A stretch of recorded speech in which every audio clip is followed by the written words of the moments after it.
आणि यानंतर एक दुःखद बातमी। करवीरचे काँग्रेसचे आमदार पी.एन. पाटील यांचे निधन झाले। पी.एन. पाटील यांच्यावरती गेल्या 4 दिवसांपासून उपचार सुरू होते। बाथरूममध्ये पाय घसरून पडल्याने त्यांच्या डोक्याला मार लागला होता। उपचार सुरू असताना वयाच्या 71व्या वर्षी त्यांनी अखेरचा श्वास घेतलाय। गांधी घराण्याचे जवळचे विश्वासू म्हणून आमदार पी.एन. पाटील यांची ओळख होती। करवीर विधानसभा मतदारसंघाचे प्रतिनिधित्व पी.एन. पाटील यांनी केलं होतं।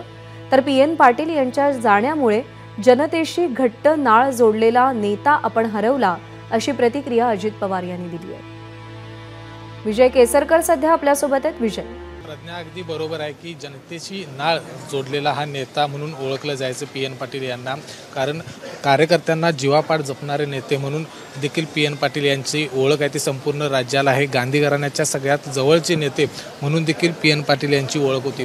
खरं तर गेल्या 4-5 दिवसांपासून त्यांच्यावर उपचार सुरू होते, कारण घरामध्ये पडल्यानंतर त्यांच्या डोक्याला इजा झाली होती आणि शस्त्रक्रिया देखील झाली। मात्र उपचाराला प्रतिसाद न दिल्यामुळे त्यांची आज मृत्यूशी झुंज आहे ती अपयशी ठरलेली आहे। आत्ता जर आपण बघतोय तर काँग्रेस कमिटीमध्ये या ठिकाणी पार्थिव आहे ते आणलेलं आहे आणि प्रत्येक कार्यकर्ता या ठिकाणी रडताना दिसतोय, कारण जीवापाड कार्यकर्त्यांना जपलेले नेते म्हणून पी.एन. पाटील यांची ओळख आपल्याला संपूर्ण राज्याला माहीत आहे आणि म्हणूनच खूप मोठी रांग या ठिकाणी कार्यकर्त्यांची पाहायला मिळते, कारण प्रत्येक कार्यकर्त्याला त्यांनी जपलं होतं। खरं तर वयाच्या 25व्या वर्षापासून राजकारणाला त्यांची सुरुवात झाली आणि महत्त्वाची जी पदं आहेत ती त्यांनी खरं तर काँग्रेसमध्ये भूषवलेली आहेत।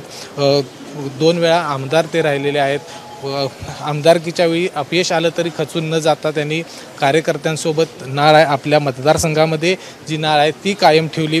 आत्ताच जी लोकसभा निवडणूक झाली, या लोकसभा निवडणुकीमध्ये देखील त्यांनी छत्रपती शाहू महाराज यांच्या प्रचारामध्ये आघाडी घेतली होती आणि संपूर्ण लोकसभा मतदारसंघामध्ये देखील त्यांनी प्रचार केला। मात्र या निवडणुकीचा निकाल लागण्याआधीच त्यांच्या अशा पद्धतीनं निधन झाल्यानं एक हळहळ आहे ती देखील व्यक्त केली जाते।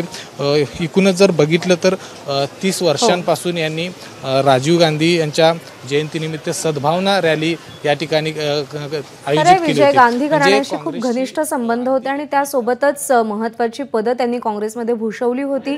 लोकांसोबतचा त्यांचा जनसंपर्क खूप जास्त दांडगा होता, त्यामुळे त्यांच्या जाण्यामुळे सगळ्या स्तरातून हळहळ व्यक्त होते। काही नेत्यांच्या प्रतिक्रिया आलेल्या आहेत, आपण त्याही पाहूया। कोल्हापूरसाठी अत्यंत ही वाईट घटना झाली आणि एकंदरीत त्यांचं कामकाज पाहिलं तर ते एक सरळ दिशेने सातत्याने होत राहिलं आणि कुठलीही आपली निष्ठा जिथं पाहिजे तिथं ते ठेवली, त्यामुळे त्यांचं महत्त्व आहे। महाडिक आणि पी.एन. यांची दोस्ती सगळ्या कोल्हापूर जिल्ह्याला माहीत आहे। आज ही भविष्यामध्ये महाडिक निश्चितपणाने त्यांच्या मुलासाठी महाडिक निश्चित प्रमाणानं पी.एन.कडे जे प्रेम केलं तेच मुलावरती महाडिक प्रेम करेल, हे निश्चित कोल्हापूर जिल्ह्याच्या जनतेला मी दाखवून देईन। छत्रपती घराण्याचं आणि पी.एन. साहेबांचे एक घनिष्ठ संबंध होते, घनिष्ठ नातं होतं त्यांचं।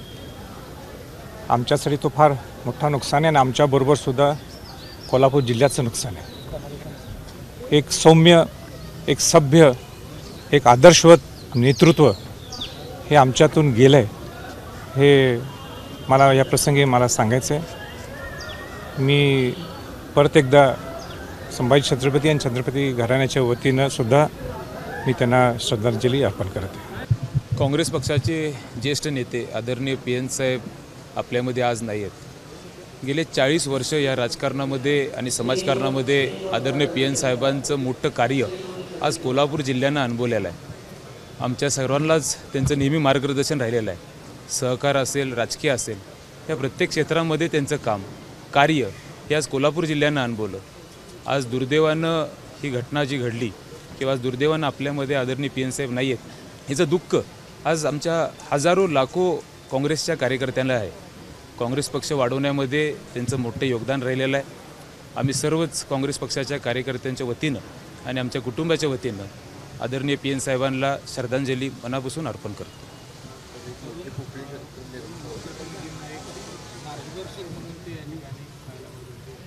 नक्कीच या 5 वर्षामध्ये आदरणीय PN साहेब आमच्याबरोबर विधिमंडळामध्ये असताना त्यांचं नेहमीच माझ्यासारख्या तरुण कार्यकर्त्याला मार्गदर्शन असायचं. अनेक लोकांना ते सल्लागार म्हणून पुढे यायचे. आम्हा सगळ्यांनाच एक आदर्श म्हणून व्यक्तिमत्व आदरणीय PN साहेबांचं होतं. आम्ही कधीच आदरणीय PN साहेबांना विसरू शकणार नाही.